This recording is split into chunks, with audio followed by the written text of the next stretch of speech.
नमस्कार, सत श्री अकाल, आदाब। मेरा नाम मनदीप पुनिया है और आप देख रहे हैं गांव सवेरा।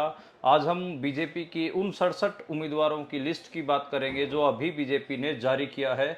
बीजेपी ने कहीं ना कहीं सबसे पहले, कांग्रेस और बीजेपी की बात करें तो अपने 67 उम्मीदवारों की लिस्ट जारी की है, जिसमें हरियाणा के मुख्यमंत्री नायब सिंह सैनी ने अपनी सीट बदल ली है। अब वो लाडवा से चुनाव लड़ेंगे। पहले वो करनाल से चुने गए थे, लेकिन करनाल से मनोहर लाल खट्टर के करीबी 4 पंजाबी कैंडिडेट्स की वजह से उनको सीट बदलनी पड़ी है। दूसरा, हार का डर भी था और लाडवा उन्होंने अपने सर्वे में पाया था कि उनके लिए सेफ सीट है और सेफ सीट को उन्होंने चुना और अब वो लाडवा से चुनाव लड़ रहे हैं। दूसरी सीट है कालका। श्रीमती शक्ति रानी शर्मा, विनोद शर्मा की पत्नी, जो अभी कुछ दिन पहले ही भाजपा में गई हैं। कालका से मजबूत कैंडिडेट हैं, ऐसी बात नहीं है, लेकिन वहां पर फाइट देखी जाएगी और फाइट होगी उनकी। और कांग्रेस का उम्मीदवार आने के बाद पता चलेगा कि कितने मजबूत वो उम्मीदवार हैं। पंचकुला से ज्ञानचंद गुप्ता, 100% ये सीट बीजेपी हार रही है। ज्ञानचंद गुप्ता यहां से हारेंगे। ये ज्ञानचंद गुप्ता की जो एक हिसाब से खिलाफ मुखालफत है, जनता में खिलाफत है, वो बहुत ज़्यादा है। तो इस वजह से पंचकुला की सीट अच्छी नहीं मानी जा रही। और चौथे नंबर पर अंबाला कैंट, श्री अनिल विज। अंबाला कैंट में अगर चित्रा सरवारा को टिकट मिलती है कांग्रेस से तो अनिल विज के लिए इस बार मुश्किल होने वाला है। हालांकि लगातार 6 बार के विधायक हैं अनिल विज। अंबाला शहर, असीम गोयल की भी बहुत सारी खिलाफत है, तो ये कहीं ना कहीं टिकट बदलवाने की भी डिमांड थी, लेकिन खैर अब उन्होंने रिपीट की है। मुलाना से श्रीमती संतोष सरवन अच्छी कैंडिडेट हैं। सढौरा से बलवंत सिंह और जगाधरी से कंवरपाल गुज्जर अच्छे कैंडिडेट बताए जा रहे हैं। यमुनानगर से घनश्याम दास अरोड़ा, इनका भी कहीं ना कहीं यमुनानगर भी सीट फंसेगी और घनश्याम दास अरोड़ा की टिकट के ऊपर लगातार बात हो रही थी। रादौर से श्याम सिंह राणा हैं। शाहबाद से सुभाष कलसाना, थानेसर से सुभाष सुधा, पेहोवा से सरदार कमलजीत सिंह अजराना। थानेसर से सुभाष सुधा चुनाव हारेंगे, उनकी बहुत ज़्यादा खिलाफत है। और शाहबाद से सुभाष कलसाना भी चुनाव हार सकते हैं। गुला से कुलवंत सिंह बाजीगर को दी गई है। वो अच्छे कैंडिडेट बताए जाते हैं, लेकिन बाढ़ के समय पे उनका विरोध हुआ, एक महिला ने उनको थप्पड़ भी मार दिया था। तो अब की बार कुलवंत बाजीगर के लिए मुश्किल तो होगी। कलायत में कमलेश डांडा और कमलेश डांडा की भी काफ़ी खिलाफत है और कलायत से कमलेश डांडा चुनाव हारेंगी। कैथल से लीलाराम गुज्जर की भी ठीक ठाक खिलाफत है, वो भी चुनाव हार सकते हैं। और ये लीलाराम गुज्जर वही हैं जिन्होंने आरएसएस के मोहन भागवत के खिलाफ स्टेटमेंट दी थी और दलितों के ऊपर चुटकुले सुनाए थे। मोहन भागवत को भी इन्होंने गाली देकर गाली दी थी मोहन भागवत को, फिर भी इनको टिकट दी गई है। शायद आरएसएस की अब की बार चली नहीं तो आरएसएस इनका टिकट जरूर कटवाती। आगे बढ़ते हैं। इंद्री से रामकुमार कश्यप हैं। करनाल से जगमोहन आनंद को जो सीएम है मौके के, उनकी जगह टिकट दिया गया है। पंजाबी कैंडिडेट है और कहा जा रहा है कि करनाल की सीट अब की बार बीजेपी के लिए फंसी हुई है। अगली सीट घरोंडा, हरविंदर कल्याण ठीक स्थिति में है। पानीपत ग्रामीण, महिपाल डांडा चुनाव हारेंगे। महिपाल डांडा की ठीक ठाक खिलाफत है और उनको लेकर काफी बात हो रही है। पानीपत शहर, प्रमोद कुमार विज, अच्छी टिकट दी गई है। पानीपत शहर बीजेपी के लिए पॉजिटिव हो सकता है। इसराना कृष्णलाल पवार चुनाव हारेंगे। कृष्णलाल पवार की ठीक ठाक खिलाफत वहां पर है। स्मालखा श्री मनमोहन भड़ाना पैसे में टिकट लेकर आए हैं और मनमोहन भड़ाना आप सबको पता है कि जो प्रसिद्ध करतार भड़ाना जो हैं उनके बेटे हैं और मनमोहन भड़ाना टिकट निकाल भी सकते हैं क्योंकि बहुत ज़्यादा उनके पास पैसा है। और कांग्रेस के जो यहाँ से विधायक हैं छोकर साहब, वो भी गुज्जर हैं और समालखा को गुज्जर सीट माना जाता है। मनमोहन भड़ाना के पास ठीक ठाक पैसे हैं, तो ये लग रहा है कि ये सीट शायद बीजेपी फाइट में लेकर आ पाए, नहीं तो ये सीट कांग्रेस के खाते की दिख रही थी। लेकिन मनमोहन भड़ाना के लिए सफर आसान नहीं होगा क्योंकि उनके ऊपर बाहरी का टैग है, बाहर से वो और ये भी सबको पता कि पैसे से टिकट लेके आए हैं। खरखोदा से पवन खरखोदा को टिकट मिला है और पवन खरखोदा लगातार बीजेपी से टिकट मांग रहे थे, लेकिन उनके लिए आसान नहीं होगा। ये खरखोदा में कहीं ना कहीं हमने भी सर्वे किया था, कांग्रेस के पक्ष में माहौल है। सोनीपत से निखिल मदान कांग्रेस की टिकट पे मेयर बने, लेकिन बीजेपी में शामिल हो गए थे और स्ट्रॉन्ग कैंडिडेट थे, इसलिए बीजेपी ने शामिल करवाए। और सोनीपत में कहीं ना कहीं टक्कर देखने को मिलेगी और जो पिछली बार कांग्रेस के खाते में गई थी अब की बार टक्कर की सीट बन गई है, क्योंकि कैंडिडेट निखिल मदान है, बहुत स्ट्रॉन्ग कैंडिडेट हैं। गोहाना से अरविंद शर्मा, गोहाना से योगेश्वर दत्त भी टिकट मांग रहे थे, लेकिन अरविंद शर्मा को टिकट मिली है। और अरविंद शर्मा अच्छे कैंडिडेट हैं, योगेश्वर दत्त भी अच्छे कैंडिडेट होते, टिकट फंसेगी। गोहाना आज के टाइम पे कांग्रेस के पॉजिटिव है, लेकिन कहीं ना कहीं अच्छा मैच देखने को मिलेगा, क्योंकि अरविंद शर्मा मंजे हुए खिलाड़ी हैं, पुराने खिलाड़ी हैं, तो एक तरफा माहौल नहीं रहेगा, यहाँ पर अच्छा मैच होगा, लेकिन आज के टाइम पे कांग्रेस को एज है। सफीदो श्री राम कुमार गौतम जजपा के विधायक, वही जो दादा गौतम के नाम से प्रसिद्ध हैं। और सफीदों से भूपेंद्र हुड्डा ने एक बड़ा कैंडिडेट निकालने की कोशिश की थी, जिसे सोनीपत का लोकसभा चुनाव लड़ सतपाल महाराज, और सतपाल ब्रह्मचारी को के काट में ही एक बड़ा ब्राह्मण नेता राम कुमार गौतम को पोस्ट करने की कोशिश की गई है सफीदों से। सफीदों में जो सिटिंग विधायक थे, जो सफीदों से जो अब की बार सिटिंग विधायक थे वो कांग्रेस के थे, लेकिन अब की बार कहीं ना कहीं कुमार गौतम को यहाँ से टिकट देके बीजेपी ने मैच फंसा दिया है, क्योंकि यहाँ पे ब्राह्मण वोटे भी ठीक ठाक है, कई गांव बड़े बड़े ब्राह्मणों के हैं सफीदों में।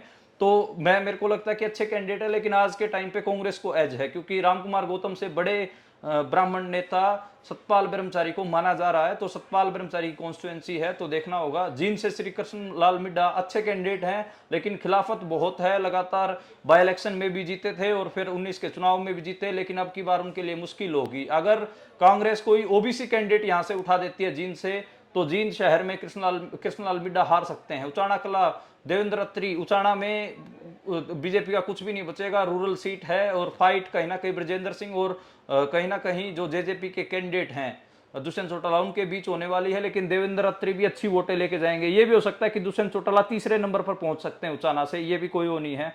टोहाना से देवेंद्र बबली पहले कांग्रेसी हुए, सिरसा लोकसभा के चुनाव के दौरान सुकुमारी शैलजा के लिए वोट मांगे, और फिर दीपक बाबरिया के ऑफिस में भी जाके खड़े हो गए, लेकिन टिकट नहीं मिला, और अब बीजेपी से टिकट लेके आए हैं। टोहाना से 101% हारेंगे। उसका कारण किसान आंदोलन में किसानों के साथ बदतमीजी से, किसान इनसे तंग हैं, सरपंचों को भी इन्होंने पिटाई करवाई, तो सरपंच भी इनके खिलाफ वो करेंगे। फतेहाबाद से दूड़ाराम बिश्नोई अच्छे कैंडिडेट हैं, फतेहाबाद शहर में अच्छी फाइट देखी जाएगी, एक तरफा सीट नहीं है। रतिया में श्रीमती सुनीता दुग्गल अच्छी कैंडिडेट हैं, लेकिन रतिया टोटल रूरल सीट और किसानों की सिख और जाट, वहां पर ज्यादा सिख जट और जाट ज्यादा वोट हैं, और कंबोज भी वोट हैं, तो रतिया में कहीं ना कहीं सुनीता दुग्गल को मुश्किल आएगी, सीट कांग्रेस के खाते में जाएगी। कालावाड़ी श्री राजेंद्र देशु जोधा, लेकिन कालावाड़ी में भी बीजेपी को कुछ हाथ नहीं लगे। रानिया में शीशपाल कमजोर कैंडिडेट हैं, और आदमपुर से भव्य बिश्नोई अच्छे कैंडिडेट, फाइट देखी जाएगी, लेकिन एक तरफा भव्य बिश्नोई को अब की बार बढ़त नहीं मिलेगी। कांग्रेस ने अगर अच्छा कैंडिडेट उतार दिया तो आदमपुर में भव्य बिश्नोई को भी सांस चढ़ाए जा सकते हैं, लेकिन आज के टाइम पे बीजेपी को आदमपुर में एज है। उकलाना से अनूप धानक बिल्कुल शॉर्ट बीजेपी सीट आ रही है। नारनून से कैप्टन अभिमन्यु अच्छे कैंडिडेट हैं, लेकिन ये देखना होगा कि कांग्रेस से कौन कैंडिडेट आता है। कांग्रेस से जो भी कैंडिडेट रूरल सीट है और बीजेपी के लिए मुश्किल होगी। कैप्टन अभिमन्यु के पास सारे रिसोर्सेज हैं, मीडिया है, पैसा है, लेकिन कैप्टन अभिमन्यु के ऊपर जाट आरक्षण आंदोलन के भी दाग हैं और किसान आंदोलन के भी दाग हैं, और जाट बहुल सीट, इसलिए कैप्टन अभिमन्यु इस सीट से उलझेंगे, हारेंगे।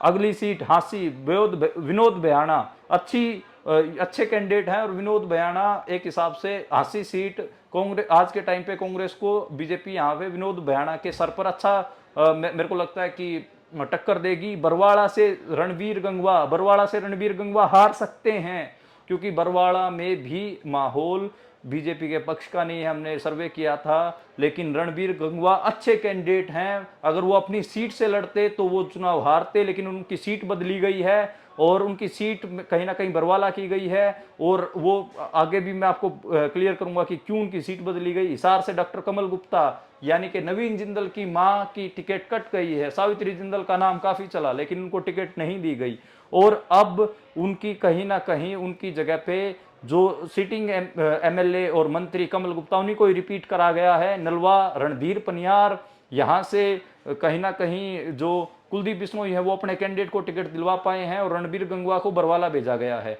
तो नलवा से अगर रणबीर गंगवा लड़ते तो चुनाव 100% हारते, लेकिन रणधीर पनिहार कहीं ना कहीं अच्छे कैंडिडेट हैं। नलवा में फाइट होगी, लेकिन नलवा से ये कहा जा रहा है कि नलवा से कांग्रेस एज में है।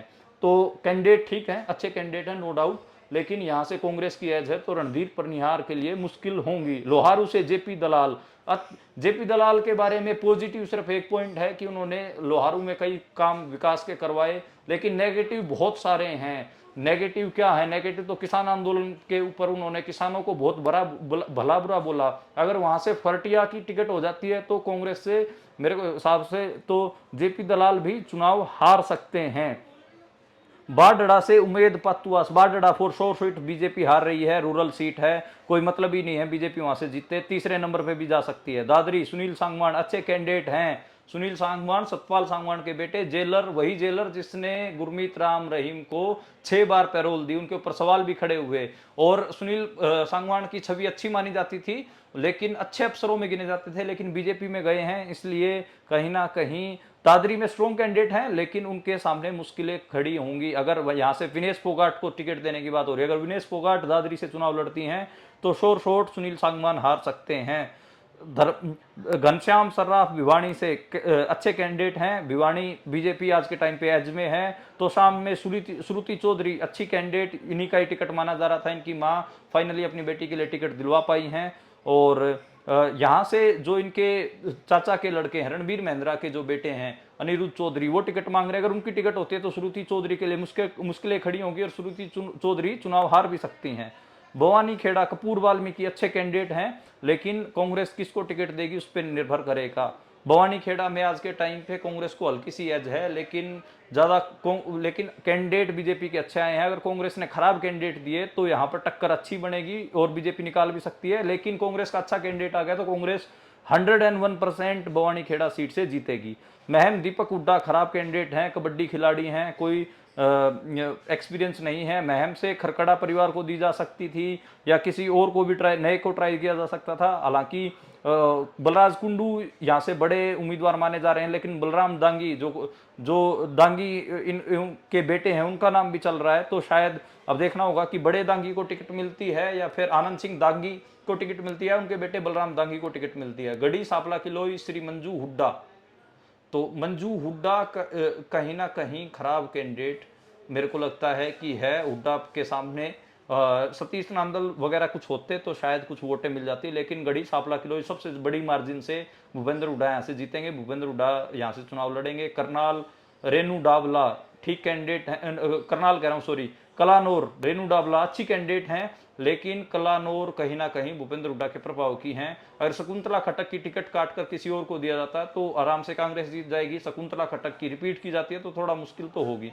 बहादुरगढ़ दिनेश कौशिक अच्छे कैंडिडेट हैं, बहादुरगढ़ में कहीं ना कहीं कांग्रेस को मुश्किलें खड़ी हो सकती हैं और कांग्रेस के लिए ये एक मुश्किल सीट मानी जा रही है। बहादुरगढ़ में एक दिक्कत और है, दिनेश कौशिक अच्छे कैंडिडेट हैं बीजेपी के, लेकिन कांग्रेस के लिए दिक्कत है राजेश जून और राजेंद्र जून। अगर राजेश जून की टिकट कटती है, राजेंद्र जून को टिकट मिलती है तो राजेश जून इंडिपेंडेंट खड़े होंगे। अगर वो इंडिपेंडेंट खड़े होंगे तो दिनेश कौशिक आराम से सीट निकाल लेंगे। बादली से ओम प्रकाश धनखड़ ठीक कैंडिडेट हैं, लेकिन बादली रूरल सीट है। अगर अच्छे कैंडिडेट आते हैं, यहाँ कुलदीप वत्स की टिकट काटकर बजरंग पूनिया जैसे कैंडिडेट को दी जाती है या जितने ठेकेदार को दी जाती है तो ओम प्रकाश धनखड़ श्योर शॉट हारेंगे चुनाव। और झज्जर जो रिजर्व सीट है कप्तान बिरधाना को दिया गया है बीजेपी की तरफ से, अच्छे कैंडिडेट हैं कप्तान बिरधाना। गीता भुक्कल की मुश्किलें खड़ी हो सकती हैं यहाँ से। अगर गीता भुक्कल को अच्छे से चुनाव नहीं लड़ पाई तो कप्तान बिरधाना अच्छी टक्कर देंगे, लेकिन हुड्डा के प्रभाव की सीट है। आज के समय में गीता भुक्कल को एज है, लेकिन कप्तान बिरधाना बीजेपी के अच्छे कैंडिडेट हैं, सबसे बढ़िया कैंडिडेट बीजेपी के हैं झज्जर से। बेरी से संजय कबलाना चुनाव हारेंगे, कोई अच्छे कैंडिडेट नहीं बताए जा रहे। अटेली से कुमारी आरती सिंह राव यानी कि इंद्रजीत राव अपनी बेटी को फाइनल टिकट दिलवा पाए हैं अटेली से, और वो चुनाव जीतेंगी, बड़े आराम से जीतेंगी। और फाइनली राव इंद्रजीत ने भी अपनी अगली जनरेशन को लॉन्च कर दिया है पॉलिटिक्स में, इस पे सबकी निगाहें बनी रहेंगी। नागल चौधरी से डॉक्टर अभय सिंह यादव एक हिसाब से एरिया में कोई इनकी खराब छवि तो नहीं है। बीजेपी नांगल चौधरी में कहीं ना कहीं अब की बार स्ट्रगल करेगी, क्योंकि कांग्रेस की टिकट अगर अच्छी हुई तो नांगल चौधरी में अच्छी फाइट देखी जाएगी। आज के टाइम पे ना बीजेपी ऊपर है ना कांग्रेस ऊपर है। कोसली अनिल दहीना, कोसली से टिकट बदला गया है, अनिल दहीना को दिया गया है, तो कहीं ना कहीं जो कोसली है, अगर कोसली में भी यही बात रही, अगर कोसली से कांग्रेस अच्छी टिकट दे पाई तो अनिल दहीना के लिए मुश्किलें खड़ी होंगी। भूपेंद्र हुड्डा के बेटे दीपेंद्र हुड्डा लोकसभा चुनाव में कोसली से 2 वोटों से जीत के निकले, लीड मिली थी। रेवाड़ी से लक्ष्मण सिंह यादव, रेवाड़ी से टिकट बदली गई है, कोसली के विधायक को लक्ष्मण सिंह यादव को रेवाड़ी भेजा गया है। तो कहीं ना कहीं रेवाड़ी सीट पे मुश्किलें बीजेपी के लिए बनेंगी, क्योंकि लक्ष्मण सिंह यादव की कोई अच्छी छवि नहीं है। कांग्रेस अगर सबको पता है कि वहां पर जो कैप्टन अजय यादव के बेटे वो चुनाव लड़ेंगे, तो रेवाड़ी में मुश्किलें खड़ी होंगी बीजेपी के लिए। बादशाहपुर राव नरवीर सिंह, अच्छी टिकट, अच्छा फैसला बीजेपी का। हालांकि राव इंद्रजीत नरवीर सिंह का टिकट कटवाना चाहते थे, लेकिन बादशाहपुर से राव नरवीर सिंह बेस्ट कैंडिडेट हैं बीजेपी के, और अच्छी फाइट होगी। और आज के टाइम पे थोड़ी सी एज राव नरवीर सिंह को बादशाहपुर में देखी जा रही है। गुड़गांव मुकेश शर्मा अच्छे कैंडिडेट हैं, और यहां पर भी फाइट होगी। सोना से तेजपाल तंवर, यहां पे मामला फंस सकता है। कांग्रेस अगर अच्छे कैंडिडेट को टिकट देगी तो सोना सीट फंसेगी। पलवल गौरव गौतम, फंसेगी सीट, फंसेगी। अच्छा कैंडिडेट नहीं है, कांग्रेस ने अच्छा कैंडिडेट दिया, सीट गई। पृथला से टेकचंद शर्मा, अच्छे कैंडिडेट नहीं है, सीट फंसेगी। बल्लभगढ़ मूलचंद शर्मा, सीट फंसेगी। लेकिन बीजेपी को एज, फरीदाबाद में विपुल गोयल, बीजेपी को एज है। तिगांव से राजेंद्र नागर, यहां पर भी बीजेपी को थोड़ी सी एज है। तो ये मोटा मोटा मैंने सारी 67 की 67 सीटों का विश्लेषण किया है। आपको कैसा लगा, कौन इनमें से जिताऊ कैंडिडेट हैं, नीचे कमेंट में जरूर बताएं। और आप देखते और सुनते रहिए गांव सवेरा।